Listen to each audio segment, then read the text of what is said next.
Bonjour et bienvenue à Entre nous, exclusivement sur les ondes de TV Rogers. Je suis Claude Andrea Bonny. Je me ferai un réel plaisir de passer la prochaine heure avec vous. Aujourd'hui à l'émission, on va avoir la chance de parler avec Gisèle Nantais, notre chroniqueuse cinéma, qui a prévu vous présenter une belle sélection de films à voir en fin de semaine. On va aussi discuter avec Nathalie Coutou de la boutique d'art autochtone Kewa. Avec elle, il sera question de la femme en général, parce que le mois de mai, vous savez, on célèbre la fête des mères. Je pense que c'est une belle opportunité pour elle de mettre en avant l'étude l'Enfada. On va en parler un peu plus en détail avec elle. Et tout de suite, pour commencer, on va découvrir ensemble un nouvel ouvrage qui s'intitule Réinventer la démocratie, de la participation à l'intelligence collective, de l'auteur Jonathan Durand-Folco, qui est présent en virtuel avec moi. Bonjour Jonathan. Tu es professeur adjoint à l'école d'innovation sociale Elisabeth Bruyère à l'Université Saint-Paul, mais tu es aussi écrivain et ton ouvrage dont je viens de parler tantôt va paraître très bientôt. On va dire la date un peu plus tard, durant ce mois de mai. Bon, je l'ai dit. Les réinventer la démocratie. Et la première question que j'ai envie de te poser, parce que quand je regarde le descriptif de cet ouvrage-là, on parle de démocratie participative. Et j'aimerais savoir comment est-ce que toi tu l'entends. Oui, donc en fait, qu'est-ce qu'on entend par démocratie participative? C'est une forme de démocratie qui cherche à renforcer la participation citoyenne.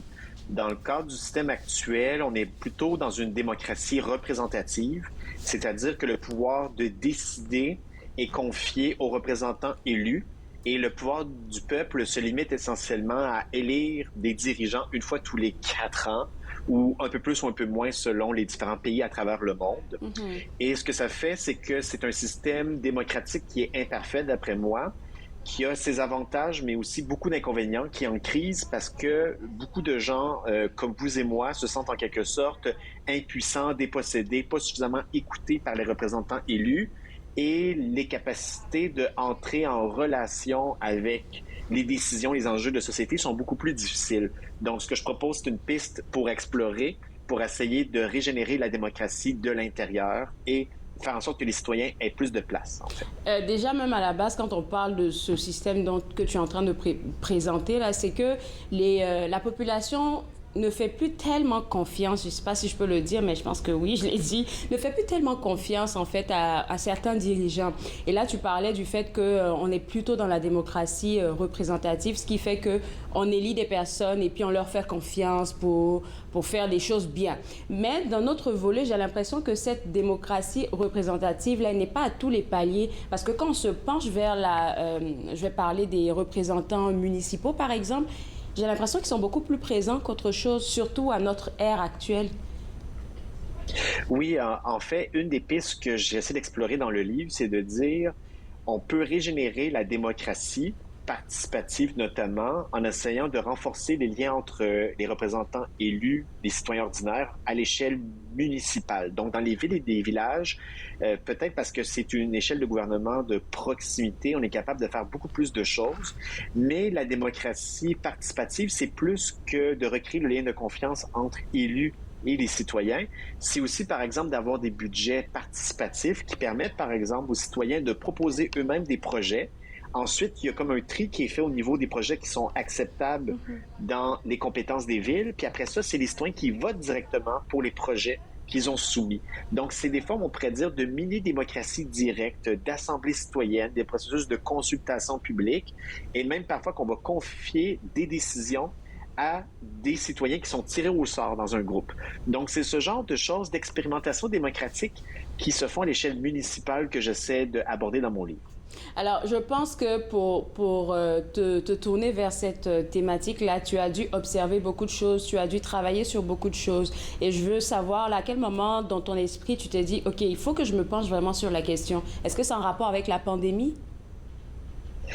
En fait, ça a commencé bien avant. Ce livre que je publie qui s'appelle Réinventer la démocratie, c'est un peu une combinaison de ma thèse de doctorat qui portait OK. sur la démocratie participative en milieu municipal. Donc, j'ai commencé à travailler sur ces enjeux autour de 2011.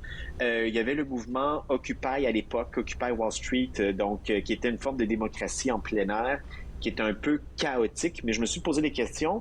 Si on va aller plus loin que ces différents épisodes de mobilisation citoyenne, mais être capable de créer des formes permanentes et durables de démocratie participative dans la ville, comment on peut s'y prendre. Donc, j'ai travaillé sur ça dans mes recherches de doctorat. Et pendant la pandémie aussi, ça m'a posé beaucoup de questions sur est-ce qu'on peut faire vivre la démocratie en ligne par les outils numériques? Est-ce qu'on a besoin de présence de face à face aussi entre citoyens? Parce qu'on a vu que pendant la pandémie, il y a beaucoup de discussions en ligne qui sont extrêmement difficiles, polarisées, beaucoup d'insultes, de cyber-intimidation.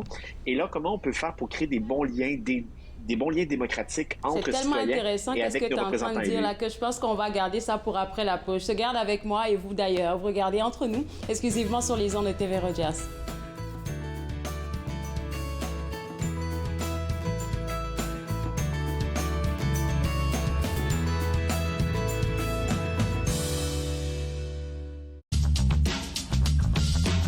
Cette émission est présentée par Télé-Élan. Vous êtes enfin aux commandes. Pour en savoir plus, visitez Rogers.com.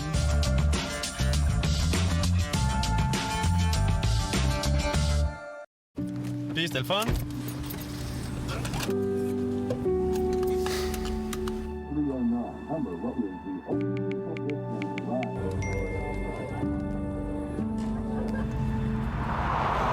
Regarde l'auto.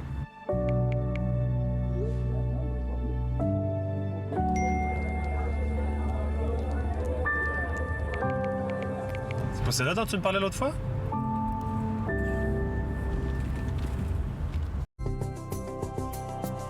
Il est question de partage et d'entraide, d'action et d'appartenance, de profiter pleinement de la vie et de rire aux éclats. Nous sommes l'Arche Canada. Nous admirons et partageons tout ce que les gens ont à offrir. Découvrez qui nous sommes dès aujourd'hui. Cette semaine, on discute avec l'humoriste Cash Reggie. Reconnu pour sa fameuse phrase « Le hood est fatigué », Reggie fait rire plus de 36 000 abonnés sur sa page Instagram. Suivez-moi, jeudi 20h, sur TV Rogers.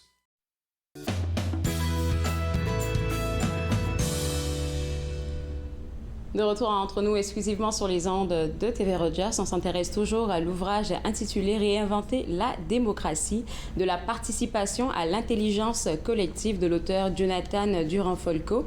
Et avant la pause, je te posais la question parce que j'étais bien curieux de savoir comment tu es arrivé à penser à ce projet d'écriture-là. Tu m'as parlé du fait que ça part de ton projet de doctorat, puis ensuite à regarder aussi à qu'est-ce qui s'est passé durant la pandémie. Et pendant que tu expliquais ce qui montait à mon esprit avant la pause, parce qu'on a dû aller à la pause, c'est que je me suis dit que, veut pas, la pandémie a été vraiment une opportunité pour les personnes politiques, les personnalités politiques, de montrer un côté qu'ils n'avaient pas montré d'eux depuis longtemps. Oui, en fait, je pense que ça a été révélateur de plein d'enjeux, d'opportunités, de nouvelles expérimentations, de problèmes aussi qui existaient avant la pandémie, comme la crise de confiance envers les institutions, les représentants élus. C'est quelque chose qui existait un peu avant, mais dans certaines parties de la population, ça a été amplifié parce que durant la pandémie, il y a quand même eu la question de l'état d'urgence des mesures sanitaires. Il y avait une forme de concentration des pouvoirs dans les mains de l'exécutif. Les citoyens et citoyennes n'avaient pas vraiment leur mot à dire dans les décisions publiques qui étaient amenées. Il y avait des enjeux de désinformation aussi. On parlait un peu de fake news et tout ça. Ça existait avant la pandémie, mais ça a été en quelque sorte accéléré aussi. Donc, pour moi, la pandémie a été une genre d'occasion d'événements qui n'a pas souvent lieu à travers l'histoire, qui permet de remettre en question le fonctionnement du système politique dans lequel on vit, voir est-ce qu'on doit, pour faire vivre la démocratie, passer par les outils numériques, est-ce que c'est utile ou non. Donc, ce genre de considération sur les enjeux de l'intelligence artificielle, Internet, les médias sociaux, c'est un élément que j'avais beaucoup moins abordé dans le cadre de ma thèse de doctorat, puis j'ai continué à explorer par la suite. Et puis, je me suis inspiré aussi de cours sur la démocratie, l'engagement citoyen que je donne à l'Université Saint-Paul à des étudiants et étudiantes de baccalauréat. Donc, c'est un mix entre ma thèse, des réflexions pendant la pandémie, des cours que j'ai donnés sur qu'est-ce que la démocratie, qu'est-ce que ça pourrait être aussi. Donc, c'est un peu un mix de toutes ces choses. C'est super intéressant parce que juste en regardant le descriptif de l'ouvrage, j'ai trouvé tout ce qui était dit là-dessus assez révélateur de qu'est-ce que va devenir notre société dans plusieurs années à venir. Et même maintenant, on commence à sentir un changement. Et j'ai envie de te poser la question de savoir, quand tu parles de démocratie participative, il y a des vertus. Tu abordes des vertus qu'on devrait avoir, que notre monde politique devrait avoir. Est-ce que tu peux nous en donner comme 2 ou 3? Oui, en fait, ce qu'on entend par vertu, c'est des dispositions, on pourrait dire des dispositions éthiques, sociales, relationnelles qui nous permettent de bien vivre ou de bien interagir avec les autres. Quand on parle de vertu démocratique, c'est-à-dire des dispositions qu'on doit cultiver chez les citoyens et les citoyennes pour bien participer à la vie de la démocratie, pour être capable de bien discuter dans les débats publics, pour être capable de prendre part à des décisions collectives de façon intelligente aussi. Okay. Et là, en titre d'exemple, une des vertus démocratiques essentielles, et je pense qu'on a un peu oublié pendant la pandémie ou avec les débats en ligne qui sont souvent hargneux à travers des insultes, c'est la vertu d'une écoute active. Donc, apprendre à écouter ce que l'autre dit, à ne pas avoir d'idées préconçues, de faire une place à la discussion, à des idées qui sont pas comme les miennes. C'est lié aussi à la question de l'ouverture d'esprit, à l'empathie. Ben oui. Et c'est le genre de choses que si on ne cultive pas activement dans notre système démocratique, social et économique, on va vivre dans une démocratie où les débats vont devenir de plus en plus durs, polarisés, violents, et ça va effriter la démocratie de l'intérieur. Donc, la question de l'écoute, la solidarité, la question de l'engagement, se sentir concerné par ce qui se passe, c'est plein de vertus démocratiques importantes. Il y a le volet où est-ce que tu parles d'ouverture d'esprit et autres. Là, je pense que ça a été le choc le plus fort, selon moi, durant cette pandémie-là, surtout concernant comprendre l'autre culture. Parce qu'on a vu ça avec le mouvement Black Lives Matter. Et en plus, c'est tous les paliers de gouvernement qui se sont impliqués. Je vois que les gouvernements, moi en particulier, je remarque ça avec nos représentants municipaux qui sont très impliqués dans le fait de rallier différentes cultures, d'aller s'informer. Et ça a permis, en fait, de baisser beaucoup de barrières. Et c'est important. C'est là que je pense que l'équité, diversité, inclusion a commencé à éclore un peu plus. Un peu plus. Je pense que ça l'a beaucoup aidé. Ça existait avant. Oui, on a oui, vu, oui. je pense, dans les dernières années, la vertu de l'inclusion, l'équité, la diversité aussi. Donc, on peut voir ça à la fois comme des principes généraux, des valeurs, mais quand on parle de vertu, c'est comment on va les incarner dans nos interactions quotidiennes. Par exemple, la vertu de l'inclusion, c'est-à-dire avoir une sensibilité, une attention particulière. Est-ce que tout le monde qui est concerné est autour de la table? Est-ce qu'on est en train de, même si tout le monde est autour de la table aussi, est-ce qu'on est en train de donner de la place à chaque personne pour qu'elle se sente écoutée, entendue? Donc, ça se passe à la fois dans le fait de la représentation, donc de dire qu'il faudrait peut-être plus de diversité dans les représentants élus, mais même au-delà de ça, c'est comment est-ce qu'on va interagir ensemble puis faire de la place pour que toutes les voix soient entendues puis qu'on ait plus d'intelligence collective par la diversité, par l'inclusion. C'était ma prochaine question. Qu'est-ce que tu entends par intelligence collective? Oui, c'est une très bonne question. L'intelligence collective, mais déjà, l'intelligence, il n'y a pas de définition consensuelle de ce que ça peut vouloir dire. Parfois, on va dire que ça correspond au quotient intellectuel, donc capacité de résoudre des problèmes abstraits, logiques, par différents tests, Je suis tellement pas d'accord avec cette définition-là. Tu peux pas comprendre. Mais moi, je trouve ça trop limité. C'est ça, il y a tellement d'intelligence. Il y a des intelligences, c'est ça, émotionnelles, il y a des intelligences pratiques, il y a des intelligences dans différentes sphères d'activité. Et l'intelligence collective, c'est à la fois l'intelligence du groupe. Comment est-ce qu'un groupe, est-ce qu'une organisation, une communauté humaine est capable de résoudre des problèmes et d'agir de façon à être capable d'apprendre de ses propres erreurs et être capable d'arriver à des bons résultats. Et c'est le genre de choses qui n'arrivent pas, je dirais, spontanément. Il faut qu'il y ait des bonnes conditions propices pour que ça puisse arriver. Mais il y a plusieurs études dans le champ de la psychologie, de la science politique qui montrent que, en gros, parfois, un groupe de citoyens ordinaires, s'ils sont suffisamment diversifiés autour de la table, vont arriver à résoudre des problèmes, à des décisions intelligentes de façon plus efficace qu'un groupe d'experts mais qui ont tous été formés dans la même discipline, qui pensent tous de la même façon, parce que c'est un groupe qui est trop homogène. Donc, c'est pas juste la question de qui est intelligent autour de la table. On peut avoir des gens avec une intelligence moyenne, on pourrait dire, mais si on réfléchit ensemble, on peut arriver à des résultats intéressants, utiles, qui nous permettent d'avancer dans la bonne direction. Et je pense que ça, ce dont tu parles, là, avoir la bonne intelligence collective, qui veut dire automatiquement avoir plusieurs personnes qui ont différentes intelligences autour de la table, ça crée de belles entreprises sociales. Je ne sais pas qu'est-ce que tu en penses, mais on a vu ça pousser comme des champignons et puis des gens tiennent ça de main de maître.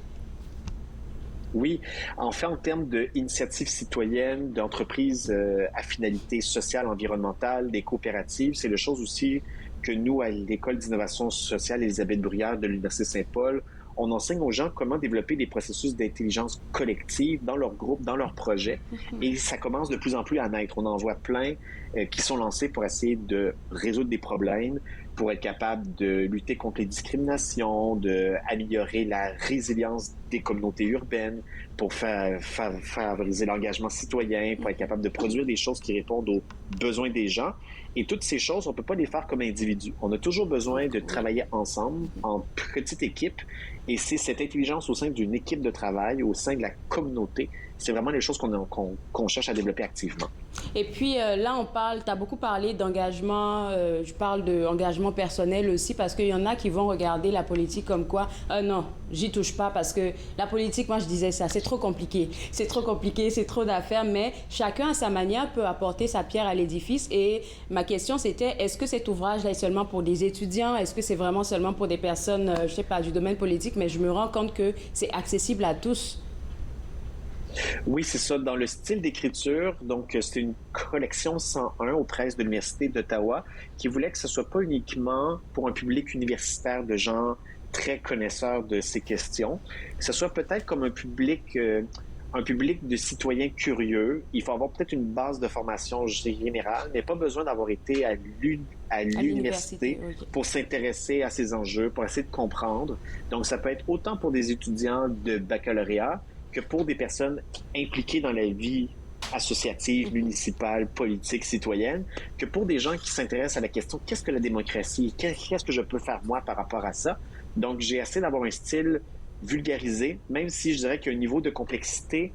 Vu que c'est issu d'une thèse de doctorat, j'ai essayé de la rendre plus digeste, plus compréhensible pour le commun des mortels, mais c'est pas un livre pour le grand public qui ne s'intéressent pas à ce genre de questions. C'est déjà des gens qui sont curieux par la démocratie, je dirais. Bien, merci beaucoup d'avoir partagé ces informations en primeur avec nous, parce que l'ouvrage n'est pas encore disponible. Il va paraître, je pense, d'ici la fin du mois de mai. Moi, je croise les doigts, et puis je te souhaite bonne chance pour la suite. Merci beaucoup pour cette entrevue puis cette discussion. Ça m'a fait plaisir. Ça m'a fait plaisir. Alors, pour vous autres à la maison, pour avoir accès à cet ouvrage intitulé « Réinventer la démocratie de la participation à l'intelligence collective », vous pouvez visiter le www.presseuottawa.ca et vous pouvez visiter ce site web-là seulement à la fin du mois de mai pour être sûr d'avoir cet ouvrage que vous voyez à l'écran en ce moment.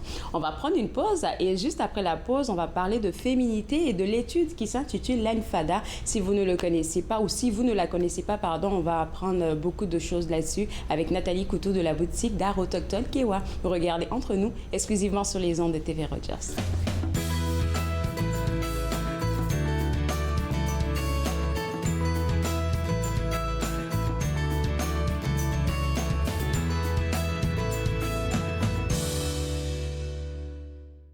Ici Jean-Marie Vianney. À chaque semaine, je vous ferai découvrir des personnalités provenant de différents milieux. Ils vous exposeront leur point de vue sur de nombreuses facettes du multiculturalisme dans notre région. Vivre ensemble, lundi 19h sur TV Rogers.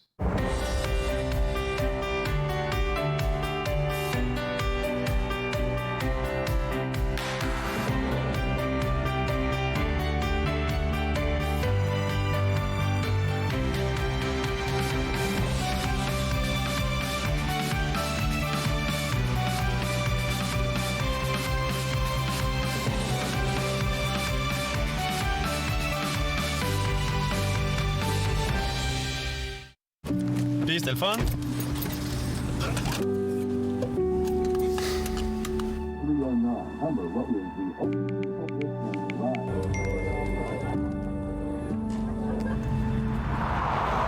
Regarde l'auto.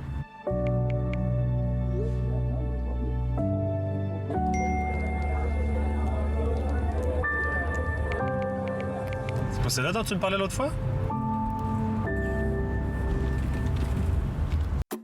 Je suis Linda Leclerc et chaque semaine, en compagnie de mes invités, vous apprendrez comment relaxer, vous dilater la rate et surtout être de bonne humeur. Yoga du rire, dimanche 20h30 sur TV Rogers.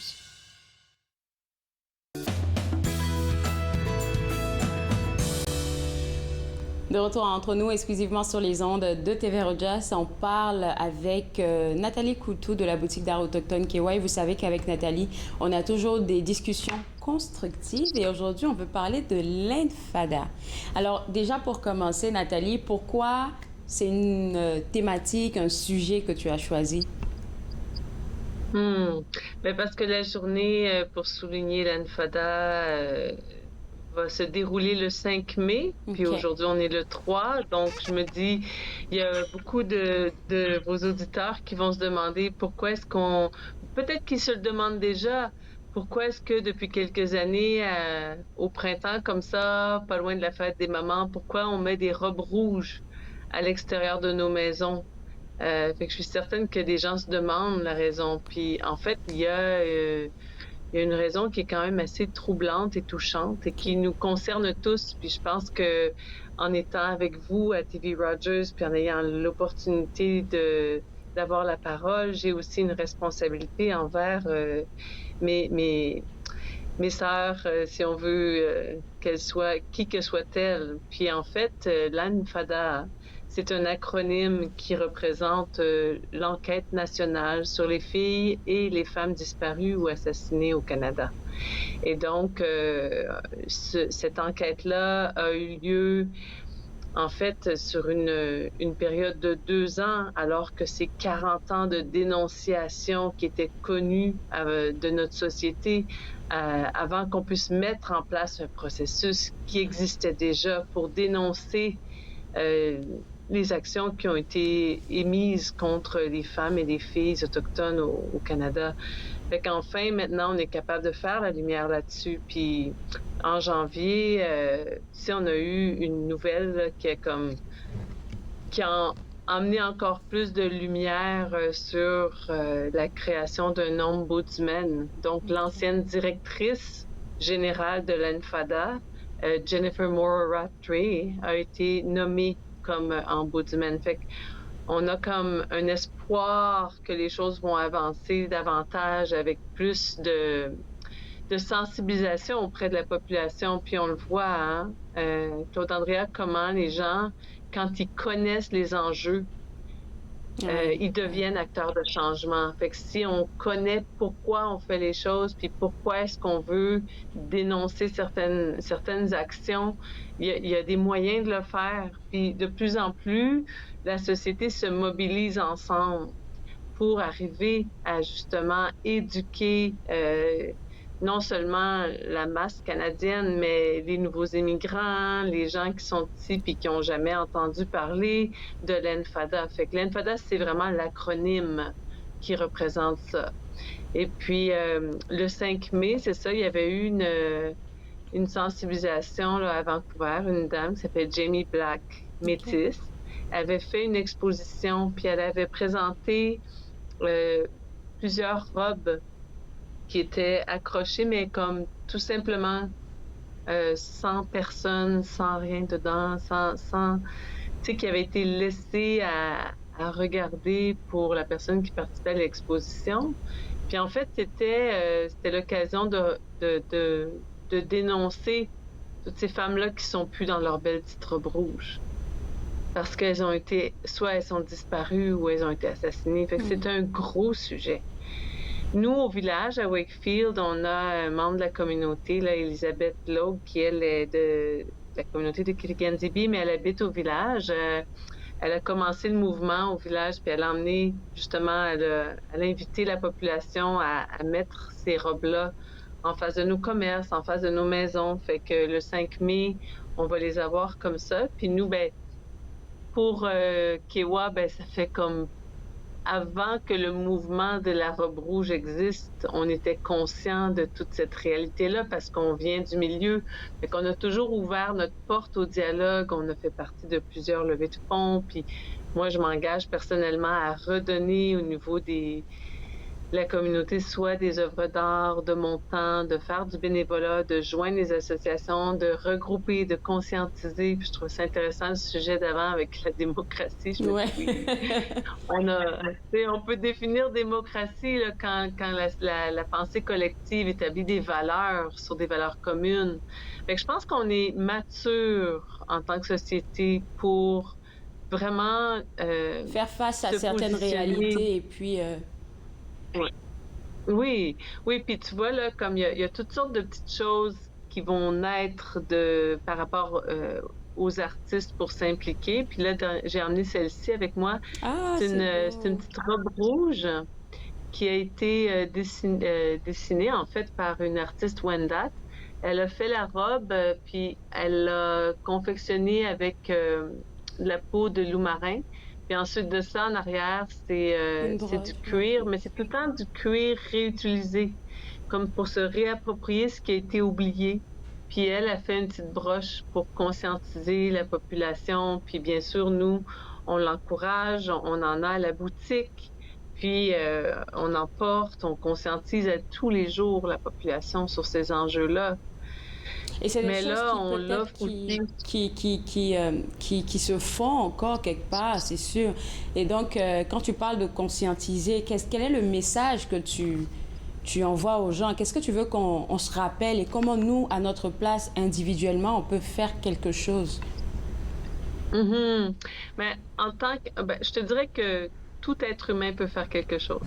En tant que genre homme, femme, vie spirituelle ou tout ça. On fait tous partie d'une même réalité. Puis on parlait de diversité tout à l'heure pour avoir de ton chroniqueur précédent. Puis je trouvais ça intéressant parce que ce qu'il faut se rappeler, c'est de toujours honorer la différence. Mais on est toujours plus forts ensemble dans notre différence. Mais de l'identifier, cette différence-là, mais pas de ne pas la condamner, de l'emmener dans, moi, ce que j'appelle la gestion circulaire, de l'emmener dans notre cercle d'intérêt. Et puis de dire, le 5 mai, moi, à mon calendrier très linéaire, je vais ajouter quelque chose qui va revenir à chaque année, c'est une journée de sensibilisation à, justement, l'Enfada. Et donc, en tant que soutien, oui, je vais soit porter ma petite broche, je vais soit porter du rouge, comme ça, j'ai mon châle avec lequel j'ai dansé la première fois dans le cercle de mes traditions ancestrales. Mais aussi, c'est une journée de sensibilisation, justement, aux femmes, aux filles qui ont été disparues, qui ont vécu des situations atroces, qui ont été retrouvées, mais aussi aux personnes bispirituelles qui sont aussi victimes des mêmes enjeux. Fait que cette journée-là, c'est le 5 mai. Je pense qu'à un moment donné, on a tellement de journées dans le calendrier. Là, il faut... C'est sûr. Écoute, Nathalie, je vais te garder avec moi. On va prendre une pause et puis ça va te laisser le temps de réfléchir à peut-être 1 ou 2 organismes qu'on devrait soutenir pour cette journée-là. Vous regardez Entre nous exclusivement sur les ondes de TV Rogers.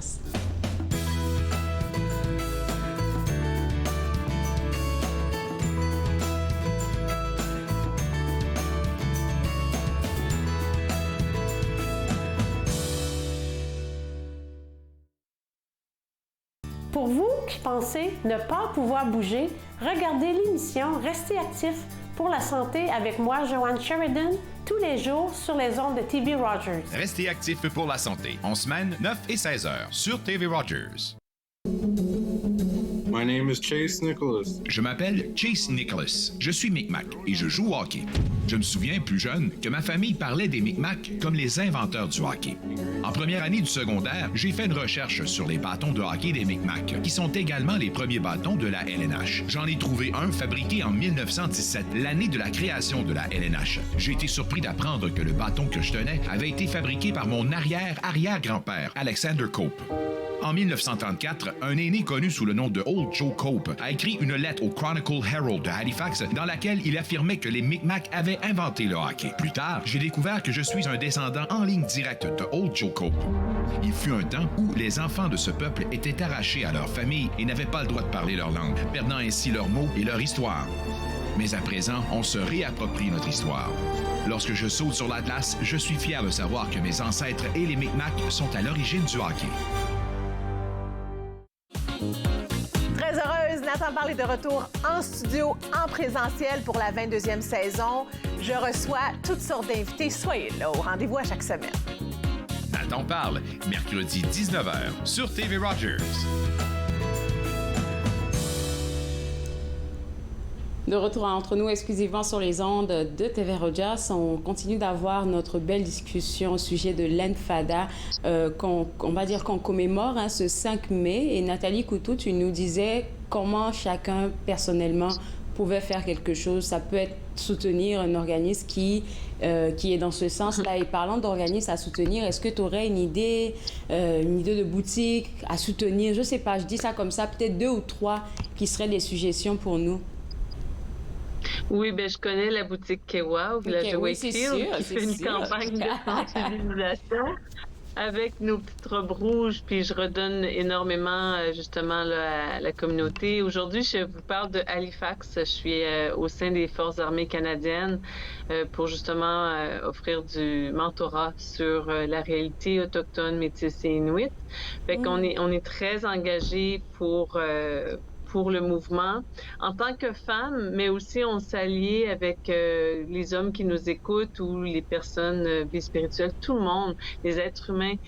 C'est une très bonne question, Claude Andrea. Puis il y a un mouvement aussi qui s'appelle la campagne Moose Hide. Vous pouvez regarder ça sur votre moteur de recherche. Okay. Et celle-là, c'est une autre journée. Eux, cette année, ça va être le 11 mai 2023. C'est une campagne qui s'élève contre la violence envers les femmes et les enfants. C'est un mouvement si on veut, du terrain, mais qui est très inclusif, autochtone, non autochtone. Les gens peuvent participer. Il y a beaucoup d'hommes et de garçons qui se joignent au mouvement pour soutenir justement, puis se démarquer en disant que nous respectons la femme, nous l'honorons. Puis dès qu'on dit respecter la femme, celle qui donne la vie, mais ça peut pas m'empêcher, moi, de penser au territoire, la terre-mère, tout ce qui est l'environnement, notre territoire où est-ce qu'on habite. Puis là, on vient de passer la journée de la Terre. Fait que tout ce qui nous rallie, dans le fond, à nos valeurs profondes dans une belle démocratie.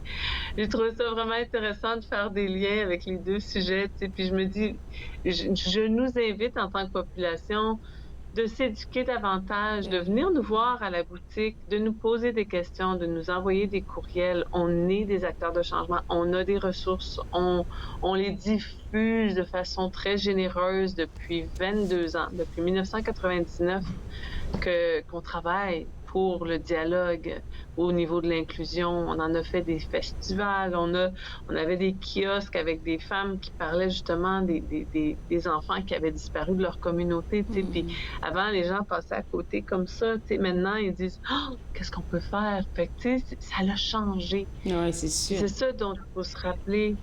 Parce qu'on a passé vraiment d'un déni total à une justice. Puis pour ça, on se doit d'honorer nos aînés, nos anciens, ceux qui nous ont donné la force d'aller au-delà des obstacles, que ce soit au niveau politique de notre région ou bien au niveau... Il faut aller au-delà des défis. Il faut vraiment le faire. Puis là, on a un nouveau défi en tant que métis au Québec. On a un défi identitaire. Oui.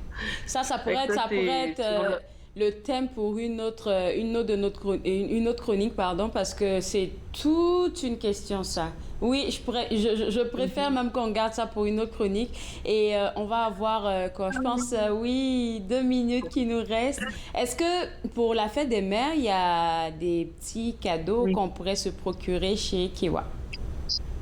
Oui, absolument. Là, on a des nouveaux fournisseurs qui sont absolument extraordinaires au niveau du soin de soi. Donc, cet hiver, on a fait rentrer les beaux produits de Anokian qui sont tout faits pas loin, à Mercier, pas loin de la réserve de Kahnawake. Okay. Et Anokian, on le voit là en jet en haut, c'est des produits qui sont faits à partir de Minda et Christian sont un couple et eux font tout. L'ensemencement, ils ont des semences ancestrales. On a des coffrets cadeaux de semences ancestrales non transmutées, non transformées pour faire vos jardins, pour faire vos fleurs, pour faire vos semences, pour faire votre tour de consommation à la maison. T'sais, on a vraiment été là, chercher des beaux produits qui sont faits ici par des gens d'ici, avec un désir d'éducation, puis un désir de faire pousser la vie. Fait que je vous invite à venir nous voir ou à regarder nos nouveaux produits en ligne. Puis aussi, d'être doux avec vous-même, de vous respecter dans votre nature, dans votre cadeau de vie, dans ce que vous avez reçu à la base, dans toute son intégrité. C'est le sacré. Merci pour ton implication, parce qu'aller jusqu'à Halifax pour aller rencontrer des gens pour les enseigner sur la réalité autochtone, c'est pas rien. Ça doit être aussi, là il me reste peu de minutes là, mais j'ai envie de partager ça avec toi. Ça doit être chamboulant quelque part, tu sais, parce que c'est de t'ouvrir encore à des personnes. Oui, c'est vrai, c'est sûr que tu enseignes, mais en même temps, toi, en même temps, ça doit te chambouler de l'intérieur. Oui, mais tu sais, merci de le mentionner, j'ai aussi sur mes épaules mon châle avec lequel j'ai dansé pour la joie de vivre la première fois. Ça te donne plus de confiance, de oui. Tu t'imprègnes avant d'y aller. Ah, ben, puis c'est une histoire d'intérêt. Tu sais, les gens veulent connaître. Puis quand on a une responsabilité, puis en même temps, tu sais, c'est pas seulement de prendre soin vers l'extérieur, mais c'est prendre soin de soi. Ah, oui. Fait que nous, on est vraiment là pour inciter les gens à prendre soin d'eux, à reconnecter avec leur héritage, leur pratique, leur spiritualité, la culture en tant que telle, même si ce n'est pas la leur. Tu sais, comment est-ce qu'on peut devenir un acteur de changement ensemble? Ben, c'est quand on se connaît, c'est quand on mange ensemble, quand on marche ensemble, c'est quand on prône des valeurs sociales ensemble qu'on fait des changements. Puis ça prend du temps, puis un engagement. Merci beaucoup. Je t'envoie de gros bisous. Bon retour à la maison. Et puis pour les gens qui nous regardent, je vais les inviter à aller visiter le site web pour se faire une idée de qu'est-ce que vous pourriez offrir à votre maman, à votre sœur, à votre amie, parce que ça sera bientôt la fête des mères. www.kewa.com, c'est le site web de la boutique d'art autochtone Kewa que je vous invite à aller visiter. On va prendre une pause et juste après la pause, on parlera cinéma. Vous regardez Entre nous, exclusivement sur les ondes de TV Rogers.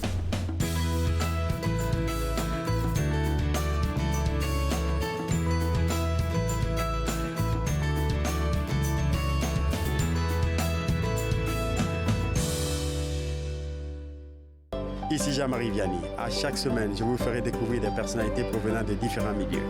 Ils vous exposeront leur point de vue sur de nombreuses facettes du multiculturalisme dans notre région. Vivre ensemble, lundi 19h sur TV Rogers. Je suis Linda Leclerc et chaque semaine, en compagnie de mes invités, vous apprendrez comment relaxer, vous dilater la rate et surtout être de bonne humeur. Yoga du rire, dimanche 20h30 sur TV Rogers.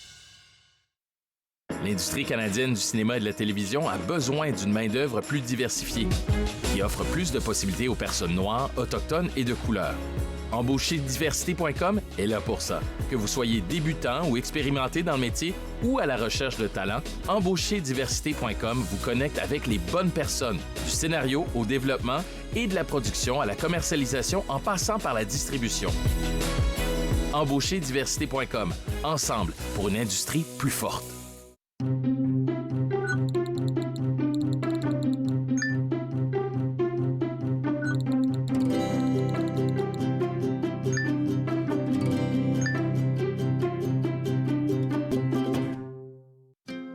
Joignez-vous à moi et mes invités alors qu'ils partagent leurs souvenirs culturels et culinaires de pays à travers le monde. Bouffe sur la route, dimanche 20h sur TV Rogers.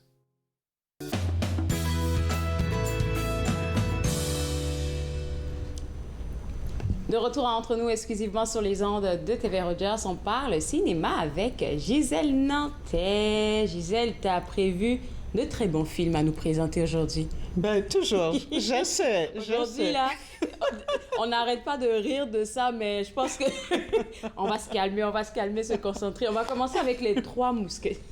Les 3 mousquetaires, oui, d'Artagnan. Et oui, il faut dire que c'est la 50e version filmée des 3 mousquetaires, parce que la première version était en 1909, c'était une version muette. Il y a eu plusieurs versions muettes, ensuite des talkies, et il y a eu comme 50, c'est comme la 50e version à l'écran. Pourquoi tu penses que c'est si populaire? Ben, parce les que gens cherchent à le réinventer tout le temps. Oui, parce que c'est Alexandre Dumas. C'est une histoire passionnante de cap et d'épée. C'est un film d'époque et les gens aiment toujours retourner dans l'époque. Et vraiment, c'est extrêmement bien fait. Même si c'est la 50e, je regardais puis j'embarquais avec les personnages, j'embarquais avec le rythme, les combats d'épée, il faut que je dise, les combats sont extrêmement bien filmés. On dirait qu'ils sont filmés de plus proche. Puis même, des fois, tu dis, je vais-tu recevoir un coup d'épée? On dirait que c'est filmé de plus proche, c'est plus dynamique. Puis oui, ça insuffle une certaine fraîcheur à un thème qui a été fait et refait et refait. Lui là, est-ce que tu l'as vu 1 fois, 2 fois, 3 fois? Parce que pour faire une critique du film, c'est que peut-être que tu le regardes. Je l'ai vu 1 fois, mais j'ai vu au moins 20 versions antérieures. J'imagine. Et il faut dire que c'est la première fois vraiment qu'on a une version, depuis peut-être 20 ou 30 ans, entièrement filmée en France, avec une équipe française, avec des acteurs français. Parce que ça a été refait par les Américains, par les Britanniques, par tout le monde et son frère. Et vraiment, là, c'est extrêmement bien fait. Il faut dire que c'est Martin Bourboulon qui l'a réalisé. Et lui avait fait le film Eiffel.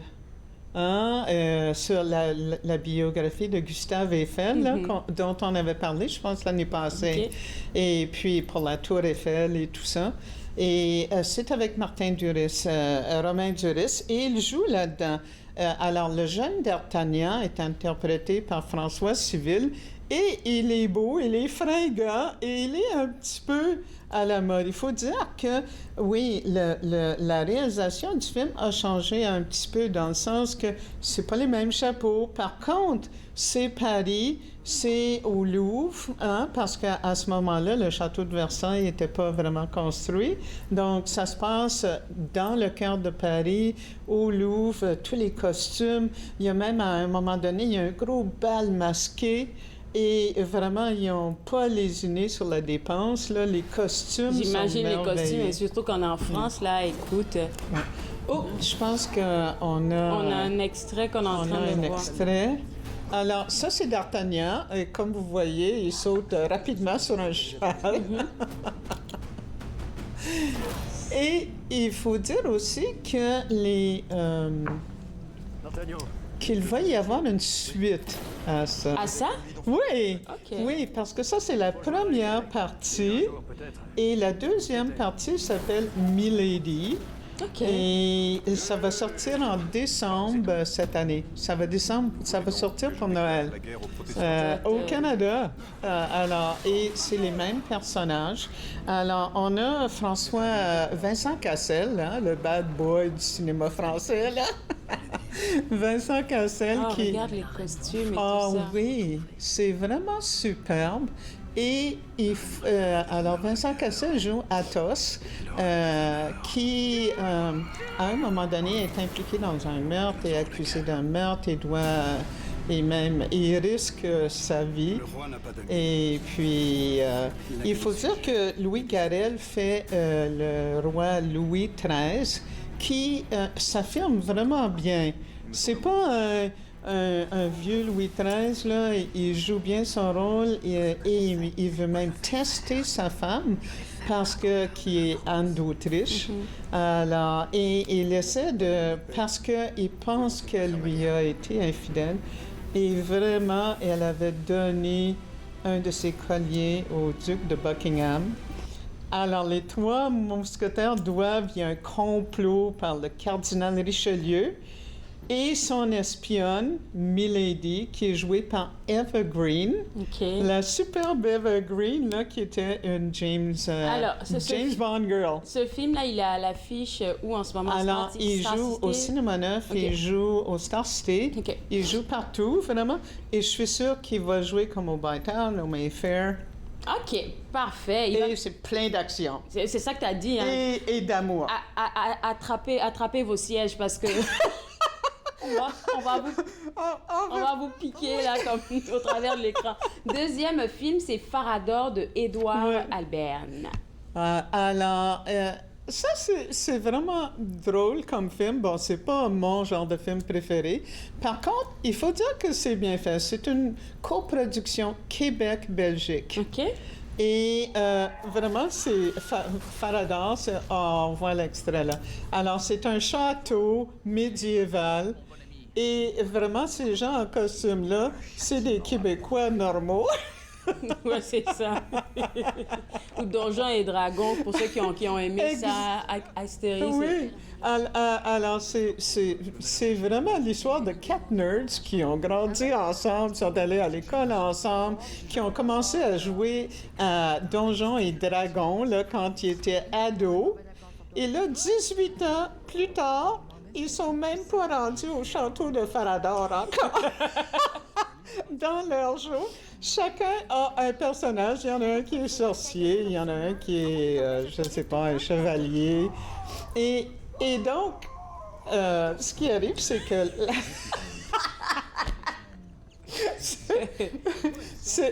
pour ceux qui aiment les jeux de Donjons et Dragons, c'est vraiment excellent. Parce que ces 4 gars-là, 18 ans plus tard, ils habitent dans la même maison. Ils ont tous des petites job-ins qu'ils trouvent insignifiants et vraiment, ils s'évadent dans le jeu de Donjons et Dragons. Et toutes les récréations sont faites, évidemment, avec la coproduction avec la Belgique, la récréation médiévale. Et ce qui va arriver, c'est que la sœur de Charles, qui est le maître de jeu, et qui est jouée par Erika Boulian, qui est aussi le scénariste du film, qui a écrit le film, eh bien, lui, sa sœur va revenir dans le décor. Ça fait 6 ans qu'elle habite avec son chum en Belgique et tout d'un coup, là, ça va plus. Et elle revient à la maison et elle va habiter avec eux, elle va brouiller les pistes. Alors, ce film, il est à l'affiche quand, avant qu'on aille à la piste? Alors, ça joue depuis peut-être 10 jours. OK. Et c'est au Star City et au Cinéma Neuf. OK. Et je pense que ça a pas mal de succès, surtout avec les jeunes. C'est sûr. Ouais. Je te garde avec moi. Après la pause, on va découvrir La Cordonnière. Vous regardez Entre nous, exclusivement sur les ondes de TV Rogers.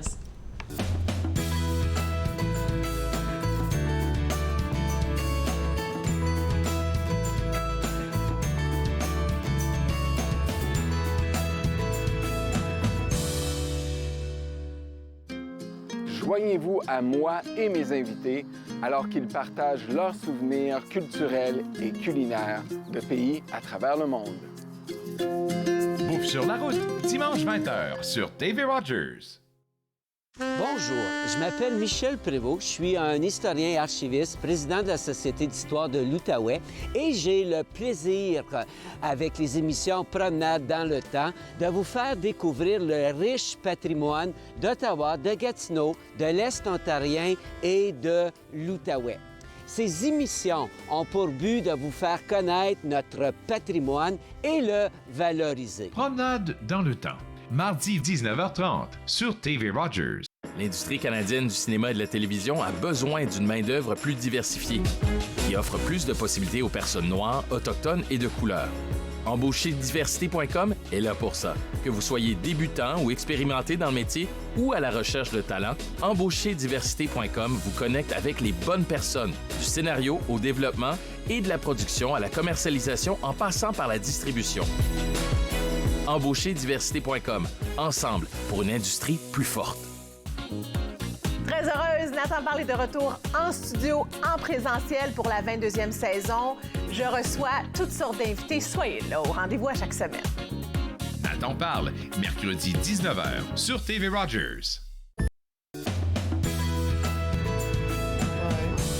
Mais moi, je vais aller luncher avec des amis. De retour entre nous exclusivement sur les ondes de TV Rogers.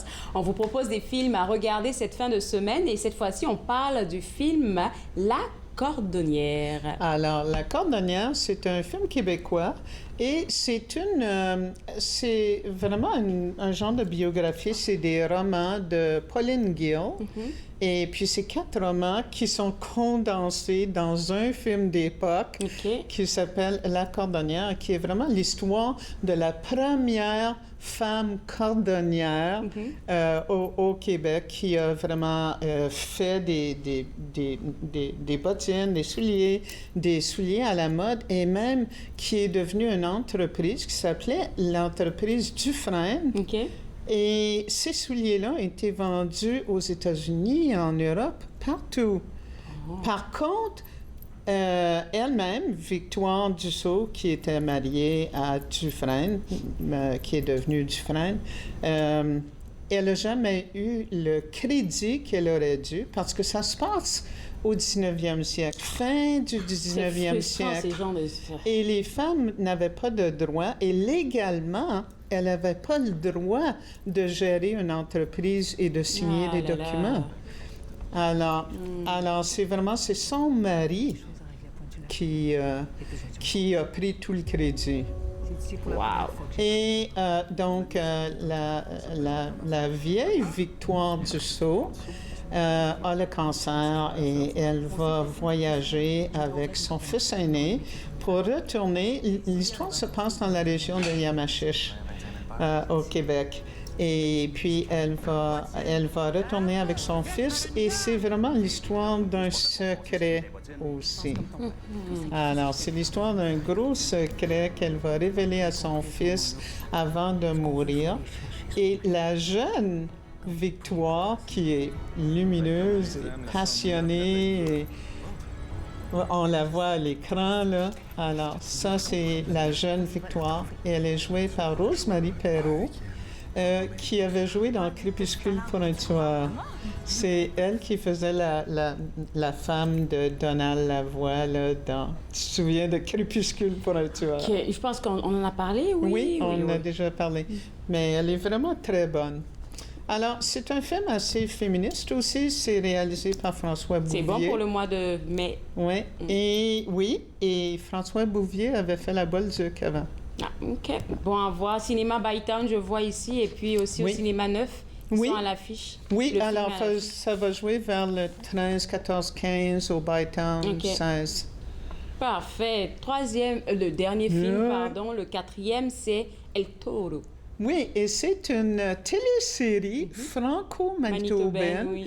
Et c'est vraiment la première série intégralement franco-manitobaine avec des acteurs franco-manitobains tournés à Saint-Boniface, un quartier français de Winnipeg. Et c'est vraiment l'histoire d'un casse-croûte qui s'appelle El Toro.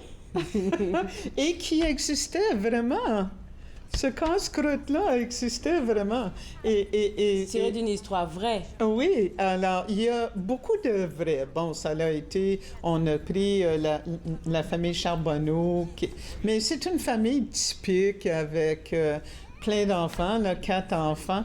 La plus vieille s'appelle Rosanne. Et elle va au couvent avec sa sœur Georgette. Et ils vont au couvent tous les jours, ils ne sont pas pensionnaires.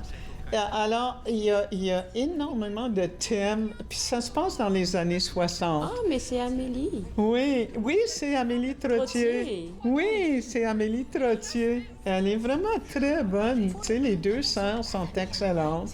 Alors, elle Rosanne, oui, elle veut devenir...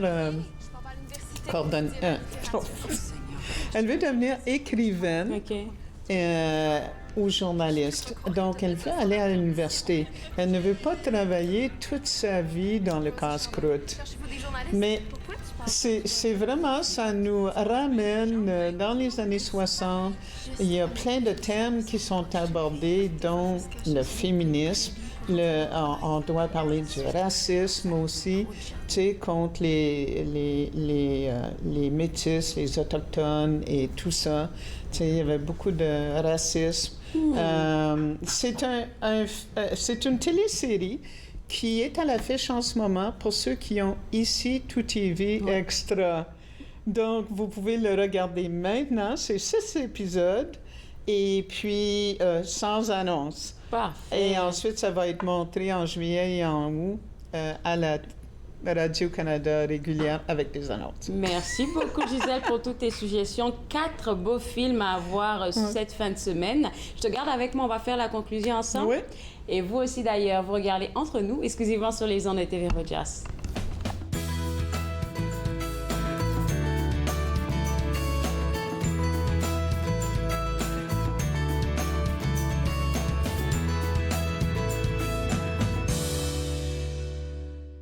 Êtes-vous préoccupé par la quantité d'alcool consommée par une autre personne?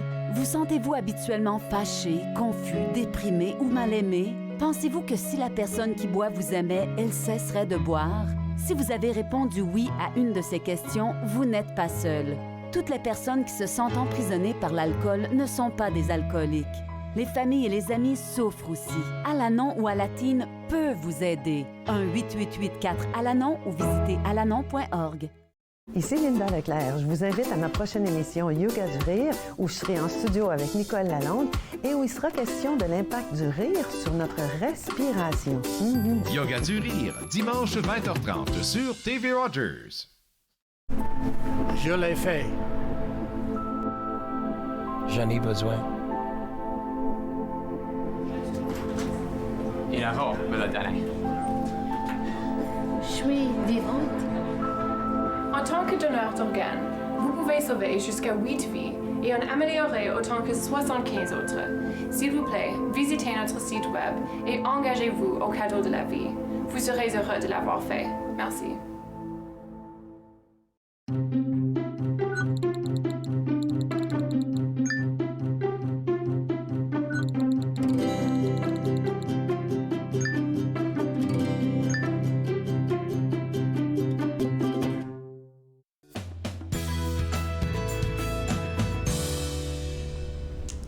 De retour Entre nous exclusivement sur les ondes de TV Rogers. Alors, Gisèle, c'est aujourd'hui ta fête apparemment? Oui. C'est ta fête et nous, on voulait prendre le temps de te souhaiter bonne fête, Gisèle! Oh mon Dieu! Bonne fête, Gisèle! Bonne fête, Gisèle! Hey, on fait un vœu et puis on souffle le gâteau. Ouais! Merci, c'est tellement gentil. Ça fait plaisir, mais dis-moi, qu'est-ce que tu as prévu pour ta fête aujourd'hui? Ben, aujourd'hui... Peut-être juste manger avec la famille? Non, je m'en vais luncher avec des étudiantes d'espagnol. OK! Et puis ce soir, ben, on va faire Claude, il va me préparer un souper spécial. Ben, merci à Puis Claude. ma fille Élise, elle va m'appeler. Puis je suis sûre qu'il va avoir un beau gâteau pour moi. Ça, c'est une journée remplie d'émotions. On te dit merci pour tout ce que tu nous donnes ici comme collaboratrice aussi. Et puis, on se parle le mois prochain. Gros bisous. Et vous, on se revoit demain à partir de 11h. Bye bye. Je pensais pas que...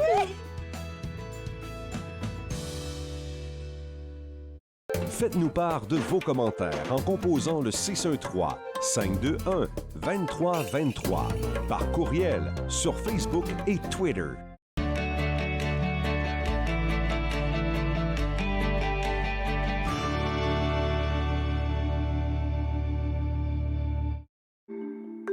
Mettons que ma jeunesse n'était pas sans drogue. Je dis quoi, mon ado? J'aimerais qu'il vive sa jeunesse sans avoir peur de me parler de drogue. C'est possible? Choisir de vivre sa jeunesse sans aucune drogue, Est-ce que c'est utopique? Des questions au sujet des jeunes et de la drogue. Jeunesse sans drogue, Canada. La semaine prochaine, je vous invite à découvrir deux grands cimetières historiques de la région de la capitale. Le premier, le cimetière Beechwood, lieu